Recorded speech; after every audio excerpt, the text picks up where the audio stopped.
പ്രകടനം നടത്താനുള്ള എല്ലാ സംരക്ഷണവും ഗവൺമെന്റിന്റെ ഭാഗത്തുനിന്നുണ്ടാകും.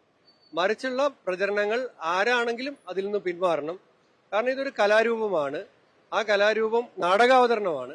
ആ നാടകം ആവശ്യപ്പെടുന്ന രൂപത്തിലാണ് കഥാപാത്രങ്ങൾക്ക് അത് അവതരിപ്പിക്കുന്നവർക്ക് വേദിയിൽ വരേണ്ടി വരുന്നത്.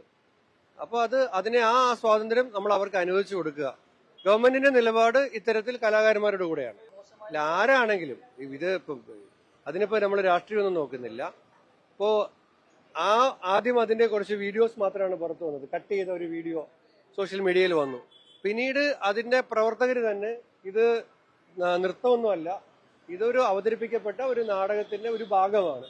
പിന്നീട് അതിന്റെ ബാക്കി ഭാഗങ്ങളും അതിന്റെ പ്രവർത്തകർ തന്നെ പുറത്തുവിട്ടു.